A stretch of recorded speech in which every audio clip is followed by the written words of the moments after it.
Tidaklah Allah memberikan kepada kita ujian kecuali salah satu alasannya pengen menghapuskan dosa.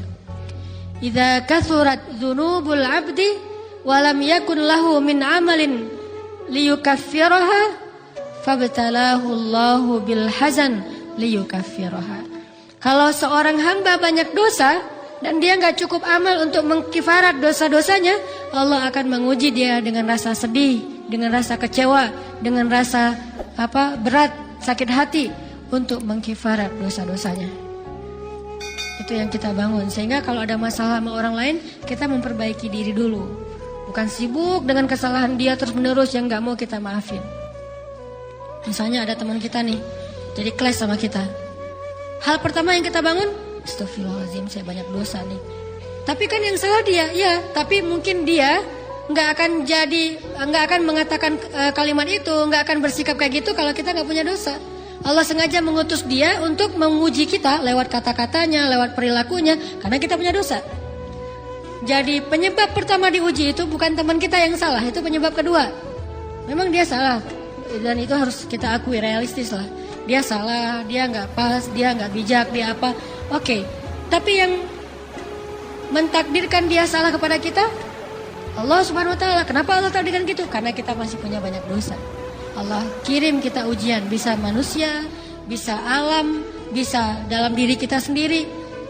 Itu semuanya adalah cara Allah untuk menguji kita dan membersihkan dosa-dosa kita. Ini yang kita bangun pertama. Yang kedua,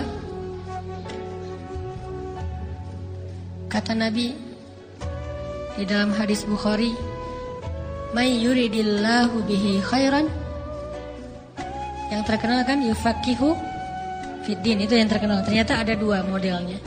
Ada may yuridillahu bihi khairan yufaqihu fiddin.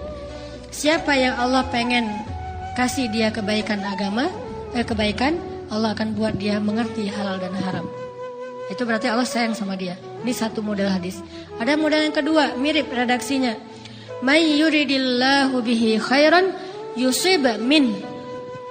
Hadis Bukhari. Siapa yang Allah pengen ngasih dia kebaikan, Allah uji. Hah? Kok gitu caranya? Ternyata kayak gitu rahasianya. May yuridillahu bihi khairan, may yuridillahu bihi khairan. Siapa yang Allah pengen ngasih dia kebaikan, Allah kasih dia musibah atau ujian. Kenapa bisa seperti itu, Ustaz? Fa inna ma'al usri yusra, inna ma'al usri yusra. Seolah-olah Allah bilang di dalam ayat itu, kalau kalian mau dapat kemudahan, biasanya lewatnya kesusahan dulu. Kalau kalian pengen dapat keberuntungan, biasanya dapatnya kerugian dulu. Tapi keberuntungan dan kerugiannya pasti nggak sebanding. Keberuntungannya jauh lebih besar daripada kerugiannya. Kerugian itu kayak modal doang, DP. Jadi kalau kita mau dapat kejutan dari Allah, Allah kasih kita DP. DP-nya apa? Ujian. DP-nya musibah. DP-nya rasa nggak nyaman. Itu DP tuh. DP terhadap apa? DP dari Allah terhadap hadiah-hadiah besar yang Allah pengen ngasih ke kita setelahnya. Cuman banyak orang yang menolak DP ini. Sama kayak kita misalnya. Kalau kita mau ngasih dia hadiah, kita kasih dia kayak kejutan dulu. Dia lagi ulang tahun nih, disiram air dulu. Setelah itu dikasih hadiah-hadiah yang mahal. Rela nggak disiram air demi hadiah? Rela, udah siramin lagi aja. Kalau setelahnya ada hadiah. Yang kita nggak rela, kalau setelah disiram disuruh bersih-bersih sendiri dan gak dikasih apa-apa, kan gak rela tuh. Berarti ini bab iman. Yakin gak kalau Allah tetap ngasih hadiah? Kan sabar dan iman itu ternyata tahu aman, kembar. Kalau kita yakin Allah ngasih hadiah setelah ngasih kita DP ujian, ya kita akan sabar. Gak apa-apa deh, bentar lagi mau dikasih hadiah, digini-giniin juga gak masalah. Dibully, diapain sama Allah, biarin aja. Ya Allah, saya sabar, kan bentar lagi mau dikasih hadiah nih. Ini masalah yakin. Tapi kalau kita gak yakin, apa sih maunya Allah, gitu kan? Begitu kalimat ini keluar, maka yang muncul setelahnya adalah mengeluh, berputus asa, dan gak akan sabar menghadapi ujian. Ujian, kata Nabi, may yuridillahu bihi khairan. Siapa yang Allah pengen kasih hadiah, siapa yang Allah pengen kasih kejutan, siapa yang Allah pengen kasih pertolongan, siapa yang Allah pengen kasih kebaikan, yusib min, Allah akan uji dia dulu. Ini sunnatullah. Sehingga kalau kita lagi diuji, Yang kita lihat jangan ujiannya, apa setelah itu. Gimana ngelihatnya Ustaz nggak kelihatan? Dengan mata hati. Istafti qalbak, tanya kepada hatimu, kelihatan nggak? Dengan mata hati. Gimana ngelihat dengan mata hati? Dengan iman, saya percaya Allah pasti ngasih kebaikan setelah ini. Orang Allah sendiri yang ngomong, nggak ada satu huruf pun di Al-Quran yang salah, apalagi satu ayat, apalagi 2 ayat. Fa inna ma'al usri yusra, ditegesin lagi, inna ma'al usri yusra. Tapi usr dulu, baru yusr. Dikasih kesusahan sedikit, dikasih kemudahan yang banyak. Dikasih kesusahan sedikit, dikasih kemudahan yang banyak. Ini yang kita coba bangun, tajdidul iman. Bangun memperbarui, yakin. Sehingga ketika kita diuji, sedih, wajar. Mengaduh sedikit, bukan mengeluh ya. Kalau mengeluh kan nyalahin Allah. Kalau ngaduh, yang namanya orang dicubit kan, itu ngaduh. Tapi kalau, apa sih maunya Allah? Nah itu ngeluh. Antara mengadu dengan mengeluh berbeda. Mengadu itu manusiawi, sedih itu manusiawi, air mata bahkan bukan hanya manusiawi, itu rahmat dari Allah. Orang yang nggak bisa menangis itu yang bahaya. Kalau kita masih bisa menangis, berarti kita masih peka hatinya. Bukankah anak kecil paling sering menangis? Berarti hatinya peka. Siapa lagi selain anak kecil yang paling sering menangis? Cewek. Cowok itu emang nggak punya perasaan, makanya jarang nangis. Cewek dikit-dikit nangis, jangan bilang, cemen banget sih nangis, cengeng enggak, karena dia perasaannya lebih peka dari kita. Itulah kenapa Allah menitipkan bayi kepada perempuan. Kalau dititipin ke laki-laki, hancur. Di balik kepekaan perempuan, di balik sensitifnya perempuan, di balik perasaannya yang luar biasa, di situ Allah Subhanahu wa taala menitipkan amanah, dia yang paling baik dalam merawat bayinya. Perempuan secara umum mungkin lebih banyak bicara daripada laki-laki ya. Walaupun ada orang yang perempuan pendiam banget, ada yang nggak ngomong sama sekali, misalnya diem-diem aja, ada. Tapi secara umum perempuan lebih banyak berucap daripada laki-laki. Emangnya ini kekurangan? Bukan. Ini kelebihan. Kalau dia berikan itu dalam hal yang tepat. Apa yang tepat? Mendidik anak. Justru karena perempuan banyak ngomong, lebih baik dalam mendidik anak daripada laki-laki. Laki-laki itu kurang mendidik, kurang mengedukasi kepada anak dengan usia tertentu karena dia jarang memahamkan. Salah hanya marah, salah hanya ditegur. Kalau ibunya jelasin, gini sebelum tidur ibunya yang ceritain banyak cerita. Saya sendiri ngalamin.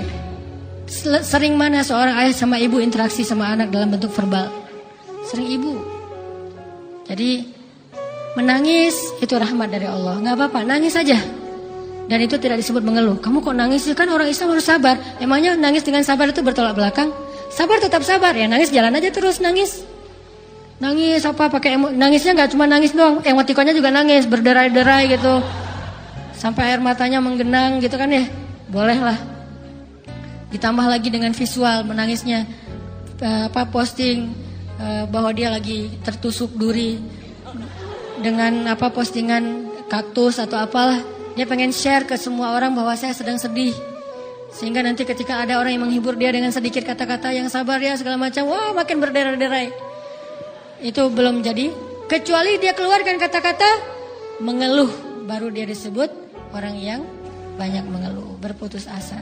Kalau mengaduh, wajar. Walaupun ada nabi udah diuji berat nggak mau mengaduh, apalagi ngeluh. Zakaria digergaji, mengadu aja nggak. Kenapa? Karena kata malaikat, kalau kamu mengaduh sedikit aja, maka Allah Subhanahu wa taala akan menghancurkan kaum ini. Dia kasihan kepada kaumnya, nggak mau mengaduh. Satu-satunya orang yang kita tidak boleh mengaduh hanya orang tua. Atau itu mengeluh kalau untuk orang tua.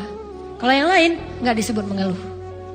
Kalau ke teman, malas nggak apa-apa. Jangan sering-sering tapi. Apaan sih? Ke teman boleh. Tapi ke orang tua, saja. Itu bukan lagi mengadu, itu sudah mengeluh. Khusus untuk orang tua. Kalau diantara manusia. Kalau kepada Allah dan Rasul, pastinya lebih dari itu. Ketika kita diam saja, tidak langsung beranjak sami'na wa ata'na labbaik ya rabbi wa sa'daik, nggak memenuhi panggilan Allah, itu sudah disebut bagian dari kufur ingkar. Tapi minimal kita mungkin masih mengaduh, kita masih menangis, kita masih lelah, kita masih merasa lemah. Setidaknya kita tidak mengeluh. Kenapa? Kita percaya Allah kalau mau ngasih hadiah kepada hambanya, DP-nya itu ujian.